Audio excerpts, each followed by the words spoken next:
اما بعد فاعوذ باللہ من الشیطان الرجیم بسم اللہ الرحمن الرحیم الصلاۃ والسلام علیک یا رسول اللہ وعلی آلک واصحابک یا حبیب اللہ۔ آج انشاءاللہ ہم اللہ تعالیٰ کے فضل و کرم سے سورہ انفال کی آیت نمبر 9، 10 اور 11 کا ترجمہ و تفسیر پڑھنے سننے کی سعادت حاصل کریں گے۔ اعوذ باللہ من الشیطان الرجیم بسم اللہ الرحمن الرحیم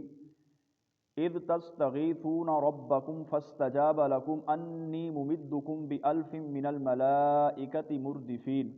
وما جعلہ اللہ الا بشرا ولتطمئن بہ قلوبکم وما النصر الا من عند اللہ ان اللہ عزیز حکیم۔ ترجمہ کنز العرفان۔ یاد کرو جب تم اپنے رب سے فریاد کرتے تھے تو اس نے تمہاری فریاد قبول کی کہ میں 1000 لگاتار آنے والے فرشتوں کے ساتھ تمہاری مدد کرنے والا ہوں، اور اللہ نے اس کو خوشخبری کے لیے ہی بنایا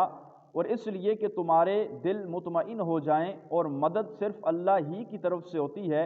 بے شک اللہ غالب حکمت والا ہے۔ اس آیت کریمہ کا شان نزول کیا ہے؟ اس کا شان نزول یہ ہے کہ حضرت عمر بن خطاب رضی اللہ تعالی عنہ فرماتے ہیں، غزوہ بدر کے دن، یعنی جب بدر کی جنگ ہوئی تھی، غزوے کے دن نبی پاک صلی اللہ تعالی وسلم نے مشرکین کو ملاحظہ فرمایا تو وہ 1000 تھے، اور آپ علیہ الصلوۃ والسلام کے ساتھ 300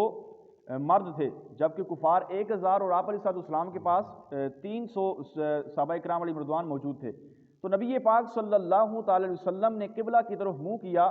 اور اپنے بابرکت ہاتھ پھیلا کر اپنے رب سے یہ دعا کرنے لگے، یا اللہ تو نے جو مجھ سے وعدہ کیا ہے اسے پورا فرما دے، یا رب تو نے مجھ سے جو وعدہ کیا ہے وہ عنایت فرما، یا رب اگر تو اہل اسلام کی اس جماعت کو ہلاک کر دے گا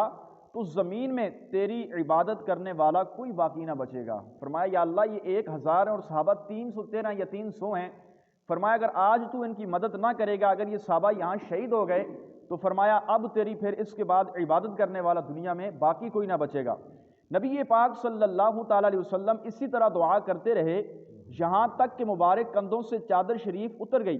حضرت ابوبکر صدیق رضی اللہ تعالی عنہ حاضر ہوئے اور چادر مبارکہ شان اقدس پر ڈال کر عرض کی، یا نبی اللہ اپنے رب کے ساتھ آپ کی مناجات کافی ہو گئی، وہ بہت جلد اپنا وعدہ پورا فرمائے گا۔ اس پر اللہ تبارک و تعالی جل جلالہ نے یہ آیت کریمہ نازل فرمائی اور اپنے محبوب علیہ الصلوۃ والسلام کی دعا کو قبول فرمایا۔ تو بدر کے اندر اللہ تبارک و تعالی نے 5000 فرشتے مسلمانوں کی جو ہے مدد کے لیے بھیجے ہیں۔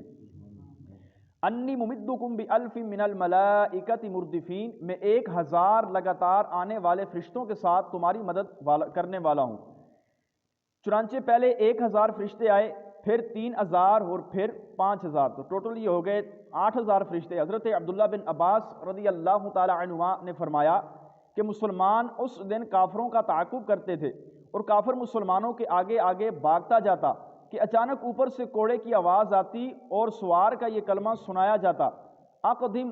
خیزوم، یعنی آگے بڑھ اے خزوم۔ خزوم حضرت جبریل امین علیہ الصلوۃ والسلام کے گھوڑے کا نام ہے، اور نظر آتا تھا کہ کافر گر کر مر گیا، یعنی وہ کہتے ہیں، صحابہ کہتے ہیں ہم پیچھے جب کفار کے بھاگتے تھے، کفار جب آگے بھاگتے تھے تو غیب سے ہی ان پر اچانک کوئی حملہ کرتا تھا، اور یہ ساتھ آواز آتی تھی جبریل علیہ السلام کے گھوڑے کی کہ تو آگے بڑھ، اور دیکھتے ہی دیکھتے کفار کی گردن اپنے سر سے جدا ہو جاتی تھی اور اس کی ناک تلوار سے اٹھ جاتی اور چہرہ زخمی ہو جاتا۔ صحابہ اکرام علیہ رضوان نے نبی پاک سے اپنے یہ معائنے بیان کیے، یا رسول اللہ ہم آگے چلتے تھے، اچانک سے کفار کی خود بخود ہی گردن اٹھ جاتی تھی۔ تو نبی پاک صلی اللہ تعالیٰ علیہ وسلم نے ارشاد فرمایا یہ تیسرے آسمان کی مدد ہے، یعنی اللہ تعالیٰ نے تیسرے آسمان والے فرشتے بھیجے ہیں جو تمہاری مدد فرما رہے ہیں۔ آگے فرمایا اذ یغشیکم النعاس امنۃ منہ وینزل علیکم من السماء ماء لیطہرکم بہ ویذہب عنکم رجز الشیطان ولیربط علی قلوبکم ویثبت بہ الاقدام۔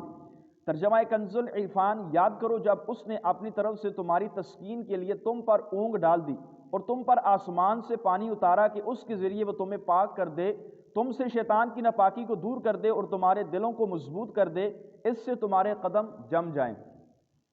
حضرت عبداللہ بن مسعود رضی اللہ تعالیٰ عنہ فرماتے ہیں کہ عنودگی کی اگر جنگ میں ہو تو امن ہے، اللہ تعالیٰ کی طرف سے ہے، اور نماز میں ہو تو شیطان کی طرف سے، یعنی جنگ کے اندر اگر سستی آئے، نیند آنا شروع ہو جائے تو یہ امن کی علامت ہوتی ہے، اور نماز کے اندر اگر نیند آنا شروع ہو جائے تو فرمایا یہ شیطان کی طرف سے ہوتی ہے۔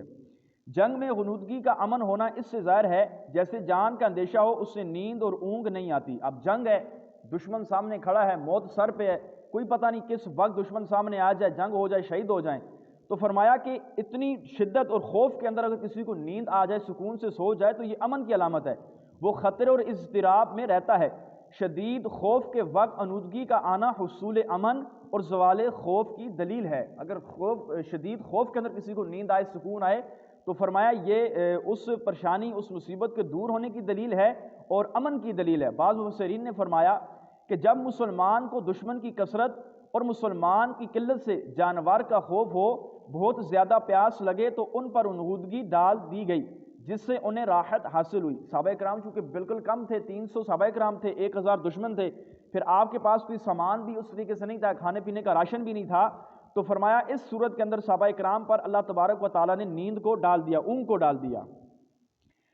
جس سے انہیں راحت حاصل ہوئی اور تھکن اور پیاس دور ہوئی، اور وہ دشمن سے جنگ کرنے پر قادر ہو گئے۔ اس نیند کی وجہ سے صحابہ کرام کی تھکن بھی دور ہو گئی اور پیاس بھی اللہ تعالیٰ نے ان کی نیند سے دور کر دی۔ حالانکہ پیاس پانی پینے سے دور ہوتی ہے، لیکن ان صحابہ کی پیاس نیند سے اللہ تعالیٰ نے دور فرما دی۔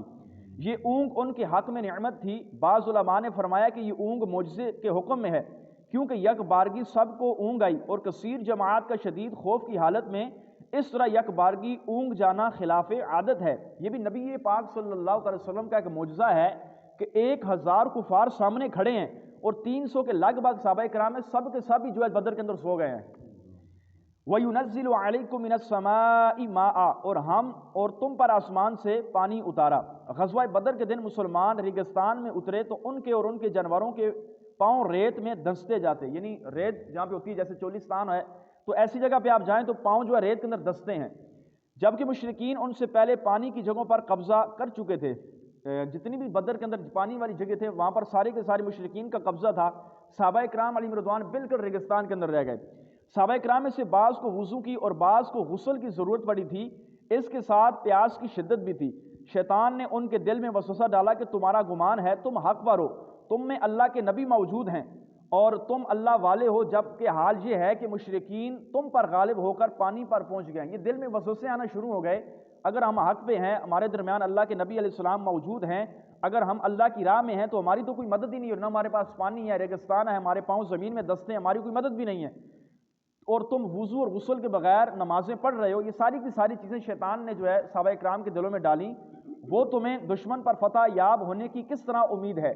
شیطان کا یہ وسوسہ یوں زائل ہوا کہ اللہ تعالیٰ نے بارش بھیجی جس سے وادی سیراب ہو گئی، اور مسلمانوں نے اس سے پانی پیا، غسل کیا، وضو کیا، اپنی سواریوں کو پلایا اور اپنے برتنوں کو بھی پانی سے بھر لیا۔ بارش کی وجہ سے غبار بھی بیٹھ گیا اور زمین اس قابل ہو گئی کہ اس پر قدم جمنے لگے۔ یہ حال ہوا تھا بدر کے دن کہ جب بارش ہوئی تھی تو صحابہ کرام علیہ رضوان جس زمین پر تھے وہ زمین اپنی جگہ پہ سخت ہو گئی تھی، جس زمین پر کفار تھے وہ ساری کا سارا جو ہے وہ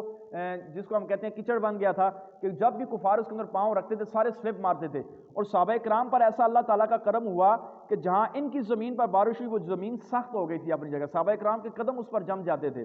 صحابہ کرام علیہ رضوان کے دل خوش ہو گئے، اور بارش کی نعمت کامیابی اور فتح حاصل ہونے کی دلیل ہے۔ ایک تو بارش جو ہے یہ بھی کامیابی کی نعمت ہے اور فتح حاصل ہونے کی دلیل ہے، اسی طرح اونگ کا آ جانا خوف کے اندر یہ بھی امن کی دلیل ہوا کرتی ہے۔ اللہ تبارک و تعالی جل جلالہ کی بارگاہ میں دعا ہے اللہ تعالی ہم سب کو قرآن کریم فرقان مجید کے احکامات پر عمل کرنے کی، دوسروں تک پہنچانے کی توفیق عطا فرمائے۔ اللہ پاک ہم سب کو صحابہ کرام کے نقش قدم پر چلتے ہوئے اپنی زندگیاں گزارنے کی توفیق عطا فرمائے۔